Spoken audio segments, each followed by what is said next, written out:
जय माता की भक्तों, आप सभी का स्वागत करती हूँ स्पिरिचुअल ज्ञान साधना में। और आप सभी से अनुरोध करती हूँ कि स्पिरिचुअल ज्ञान साधना को सब्सक्राइब कर लीजिए और बेल आइकन को प्रेस कर दीजिए ताकि आप धार्मिक मान्यताओं के अनुसार श्रावण मास के शुक्ल पक्ष की तृतीया तिथि पर माता पार्वती की तपस्या से प्रसन्न होकर भगवान शिव ने उन्हें पत्नी के रूप में स्वीकार किया था। जय माता की, राधे राधे, हर हर महादेव। कैसे हैं आप सभी लोग? आशा करते हैं सभी लोग बहुत अच्छे होंगे। बताने के लिए कमेंट में जय माता की, राधे राधे अवश्य ही लिखिएगा। तो भक्तों, सबसे पहले आप सभी लोगों को श्रावण मास के हरियाली तीज की हार्दिक शुभकामनाएं। जितनी भी मेरी बहनें हैं, बच्चियां हैं, माताएं हैं, सभी को हरियाली तीज की हार्दिक शुभकामनाएं। तो आज की वीडियो में हम बात करेंगे हरियाली तीज के से जुड़ी हुई कुछ महत्वपूर्ण बातों के विषय में। आप सभी जानते हैं कि आज 6 अगस्त है, दिन मंगलवार का है। आज श्रावण मास का तीसरा मंगल गौरी व्रत है और कल बुधवार के दिन 7 अगस्त को हरियाली तीज का सुंदर पर्व मनाया जाएगा। तो चलिए प्रारंभ करते हैं आज की वीडियो प्रारंभ करने से पहले आप सभी से एक निवेदन है कि यदि आप चैनल पर पहली बार आए हैं तो सब्सक्राइब कर लीजिए, बेल आइकन को प्रेस कर दीजिए ताकि आपको महत्वपूर्ण वीडियोस का नोटिफिकेशन समय पर मिलता रहे। तो भक्तों, हरियाली तीज जैसा कि नाम से ही प्रतीत होता है, श्रावण मास के हरा भरा ये जो महीना होता है, प्राकृतिक सुंदरता से भरा हुआ रिमझिम फुहारों के साथ चारों तरफ हरियाली छाई होती है। वहीं सावन में बागों में पड़े झूलों पर झूलना, हाथों में मेहंदी लगाना, हरी हरी चूड़ियाँ खनकाना, पैरों में पायल, आलता, लहंगा, साड़ी, तरह तरह के सुंदर वस्त्र धारण करना, बालों में गजरे लगाना, 16 श्रृंगार करना, कितना मनोरम, कितना सुंदर ये दृश्य होता है सभी सुहागिनों के लिए, बेटियों के लिए, बल्कि मैं तो कहूँगी प्रत्येक स्त्री के लिए, क्योंकि स्त्री का मन का भाव ही ऐसा होता है जो कि सुंदरता से भरा होता है और ये सारा कुछ बहुत ही मन को भाने वाला होता है। तो आज की वीडियो में हम बात करते हैं हरियाली तीज के विषय में। हरियाली तीज बहुत बड़ा त्यौहार है हमारे हिंदू धर्म में। इस दिन माँ पार्वती भगवान शिव की पूजा और व्रत करने का विधान है। इस व्रत में जो हमारी बहनें हैं, माताएं हैं, वो अखंड सौभाग्य की प्राप्ति के लिए भगवान शिव और माता गौरी का व्रत करती हैं, विधि विधान से उनकी पूजा करती हैं। सनातन धर्म के सभी त्योहारों में से हरियाली तीज को भी बहुत अधिक महत्वपूर्ण माना जाता है। सावन माह के शुक्ल पक्ष की तृतीया तिथि को हरियाली तीज का पर्व मनाया जाता है। पंचांग के अनुसार वर्ष 2024 में यह व्रत 7 अगस्त 2024 दिन बुधवार को मनाया जाएगा। त्योहार भगवान शिव और माँ गौरी को समर्पित है। हरियाली तीज के दिन सुहागिन महिलाएं 16 श्रृंगार कर विधि पूर्वक पूजा अर्चना और व्रत का संकल्प लेती हैं। क्या आपको पता है कि इस दिन महिलाएं 16 श्रृंगार क्यों करती हैं? तो चलिए इसी विषय में कुछ बात कर लेते हैं। हरियाली तीज के शुभ अवसर पर सुहागिन महिलाएं सुबह स्नान कर साफ वस्त्र धारण करती हैं और सूर्य भगवान को जल अर्पित करती हैं, 16 श्रृंगार करती हैं। इसके बाद व्रत का संकल्प लेती हैं, देवों के देव महादेव की पूजा अर्चना करती हैं। हरियाली तीज के दिन श्रृंगार करने का विशेष महत्व होता है। धार्मिक मान्यता है कि ऐसा करने से पार्वती मैया बहुत अधिक प्रसन्न होती हैं, साथ ही माँ पार्वती साधक पर अपनी कृपा प्रदान करती हैं। इसी कारण से हरियाली तीज पर सुहागिन महिलाएं 16 श्रृंगार करती हैं, जिससे अखंड सौभाग्य का आशीर्वाद प्राप्त होता है। अगर आप इस दिन किसी कारण से श्रृंगार नहीं कर पा रही हैं तो नए वस्त्र अवश्य धारण करें और मेहंदी, चूड़ी, बिंदी और सिंदूर से श्रृंगार करें। पंचांग के अनुसार सावन माह के शुक्ल पक्ष की तृतीया तिथि 6 अगस्त की रात में 7:52 पर प्रारंभ हो जाएगी। वहीं इसका समापन अगले दिन 7 अगस्त को रात 10:05 पर होगा। सनातन धर्म में उदया तिथि का मान होता है, इसलिए 7 अगस्त को ही हरियाली तीज मनाई जाएगी। हरियाली तीज का व्रत सुहागिन महिलाओं के अलावा कुंवारी लड़कियां भी करती हैं। मान्यता है कि ऐसा करने से मन चाहे वर की प्राप्ति होती है। इसके लिए पूजा के दौरान कुंवारी कन्या को निम्न मंत्र का जाप करना चाहिए। हे गौरी शंकरा अर्धांगी यथा तुम शंकर प्रिया तथा माम कुरु कल्याणी कांत कांताम सुदुर्लभाम। इस तरह से आप इस मंत्र का जाप करते हुए पूजा करें। हरियाली तीज एक बहुत ही ज़्यादा पसंदीदा त्यौहार होता है प्रत्येक सुहागन स्त्री का, प्रत्येक बेटी का। और घर में जितनी भी महिलाएं होती हैं सभी बहुत सुंदर तरीके से हरियाली तीज के शुभ अवसर पर पूजा इत्यादि करती हैं। तो यह त्यौहार अखंड सौभाग्य को देने वाला होता है। भगवान शिव और माता गौरी की पूजा होती है। यदि आप चाहें तो हरे रंग के वस्त्रों का चुनाव करें, हरी चूड़ियाँ पहनें और मेहंदी रचाएं। और यदि हरे रंग की साड़ी नहीं है या हरे रंग का वस्त्र नहीं है तो ऐसे में चिंता की कोई बात नहीं है। आप लाल रंग, पीले रंग का, गुलाबी रंग का वस्त्र भी धारण कर सकती हैं और पूजा अर्चना कर सकती हैं।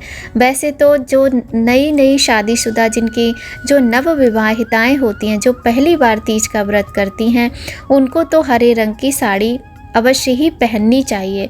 और कुछ बातें हैं जिनका उन्हें ध्यान भी रखना चाहिए। अगर आप पहली बार हरियाली तीज का व्रत रख रही हैं तो कुछ बातों का विशेष ध्यान रखें। हरियाली तीज पर मेहंदी का अत्यधिक महत्व होता है। नवविवाहित महिलाओं के लिए ये वैवाहिक जीवन की शुरुआत का प्रतीक है।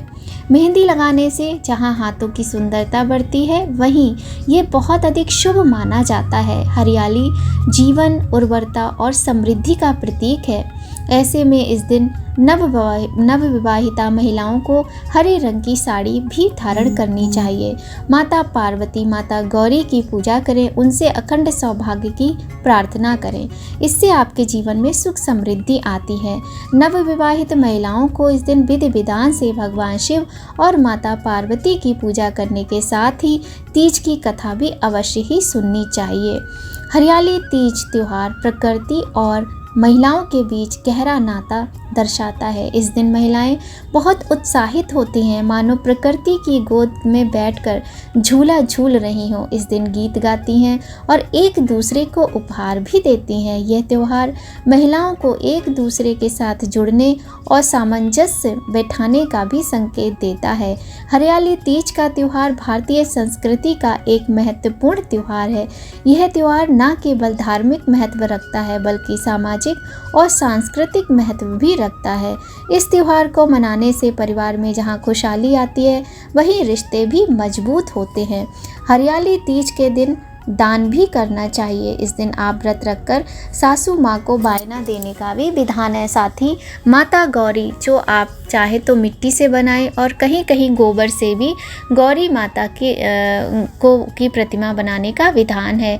और नहीं है तो आपके घर में पूजा में जो प्रतिमा हो, जो फोटो हो, उस पर भी आप पूजा कर सकती हैं।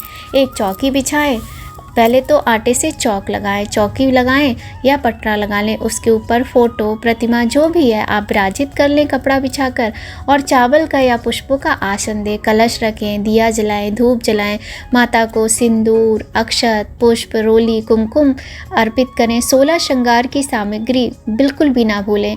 और हाँ, जो नवविवाहिताएँ हैं वो पूर्ण रूप से सारे नियमों का पालन करें क्योंकि वो पहली बार कर रही हैं।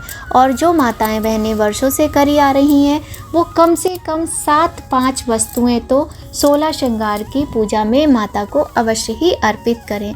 माता को लाल रंग की चुनरी अर्पित करें, हरे रंग की चूड़ियाँ अर्पित करें, आलता अर्पित करें, बिछुआ, जो भी आपकी सामर्थ्य शक्ति हो उसके अनुसार माँ को 16 श्रृंगार की सामग्री अर्पित करें। मीठी चीज़ों का भोग लगाएं, मीठी पूड़ियाँ, खीर, सिवैयाँ। और इस दिन बहुत सारे घरों में चूरमा के लड्डू आदि भी बनाए जाते हैं जो माता गौरी को समर्पित किए जाते हैं। कहीं कहीं पूजा में घेवर का प्रयोग करना भी आवश्यक माना जाता है।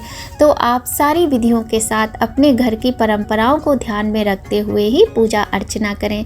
इस दिन झूला झूलना भी बहुत शुभ माना जाता है और हमारे यहाँ तो झूला झूलना आवश्यक होता है।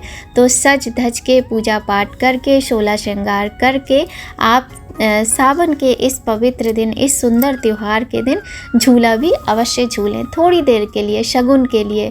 कहा जाता है आज के दिन झूला झूलना बहुत ही शुभकारी माना जाता है। और यदि आप शादीशुदा हैं और आपके पति आपको झूला झुलाएं तो बहुत ही शुभ माना जाता है। कहा जाता है इससे पति पत्नी के रिश्तों में आपसी प्यार बढ़ता है और आपसी प्यार और विश्वास से ही रिश्ता मजबूत होता है। तो यदि संभव हो सके तो अपने पतिदेव को मना लें और आप झूले पर बैठें और पतिदेव आपको झूला झुलाएं। बहुत ही अच्छा और सरल ये उपाय है। भगवान भोलेनाथ, माता पार्वती की कृपा अपने सारे ही भक्तों पर सदा बनी रहे। ऐसी ही कामना के साथ आज की वीडियो में बस इतना ही। अगर आपको जानकारी थोड़ी भी अच्छी लगे तो वीडियो को लाइक अवश्य करें और हाँ, अपना प्यार आशीर्वाद सदैव भी बनाए रखिए। आपके प्यार और आशीर्वाद के बिना हम कुछ भी नहीं हैं। तो कल आप सभी को बहुत सुंदर तरीके से हरियाली तीज की पूजा करनी है। और देखिए, कुछ लोगों के साथ ये भी समस्या आ जाती है कि माहवारी के दिन आ गए, पीरियड आ गया, तो कैसे करें। अब साल भर का त्यौहार होता है तो देखिए, पूजा तो आपको नहीं करनी है। जो पूजा होती है जैसे भगवान को स्पर्श करना, पूजन सामग्री को स्पर्श करना, ये नहीं करना है। किंतु आप मेहंदी लगाएं और स्नान करें, स्वच्छ वस्त्र पहने, श्रृंगार अपना आप पूरा कर लीजिए और दूर से भगवान के हाथ जोड़ लीजिए और इस तरीके से आपका व्रत माना जाएगा। मन में माता गौरी से, भगवान भोलेनाथ से प्रार्थना कर लीजिए। भगवान तो वैसे भी भाव के भूखे हैं, वो सब कुछ जानते हैं। साथ ही यदि कोई सूतक वगैरह लग गया हो तो मजबूरी है, फिर तो पूजा के नाम पर हमें कुछ भी नहीं करना है। अब जैसे घर में मान लीजिए जीवन और मृत्यु ऐसी चीज़ें होती हैं जिसके विषय में हमें कुछ नहीं पता होता है कि कब कहाँ कौन सी घटना घट जाती है, ये अपने हाथ में नहीं होता है। तो जैसे किसी के घर में कोई दुर्घटना हो जाए, कोई सूतक लग जाए, किसी की मृत्यु हो जाए, तो वहाँ पर तो फिर 13 दिनों तक पूजा पाठ इत्यादि कुछ भी नहीं होता है। तो आपको क्या करना है, स्नान करके सिर्फ भगवान के हाथ दूर से जोड़ लीजिए और मन में भगवान से प्रार्थना कर लीजिए, क्योंकि मजबूरी है, ना ही आप व्रत कर सकते हैं ना ही पूजा कर सकते हैं यदि इस प्रकार की स्थिति है तो। और किसी भी तरह की श्रृंगार सामग्री को भी स्पर्श नहीं किया जाता है सूतक काल में। तो ये छोटी छोटी सी बातें थी जिनकी जानकारी आज की वीडियो में आपको मिली है। अगर वीडियो अच्छी लगे तो लाइक अवश्य करें। मिलते हैं आपसे नई जानकारी के साथ नए वीडियो में। तब तक सभी लोग खूब खुश रहिए, स्वस्थ रहिए, प्रसन्न रहिए, अपना और अपने अपनों का ख्याल रखिए। और हाँ, कमेंट में जय माता की, राधे राधे, हर हर महादेव अवश्य ही लिखिएगा। एक बार फिर से मेरी सभी बहनों को, माताओं को हरियाली तीज के पावन पवित्र त्योहार की हार्दिक शुभकामनाएं। गौरी शंकर भगवान का आशीर्वाद अपने बच्चों पर सदा बना रहे। सभी भक्तों का सुहाग अखंड रहे, जीवन में सुख समृद्धि आए। जय माता की, राधे राधे, हर हर महादेव।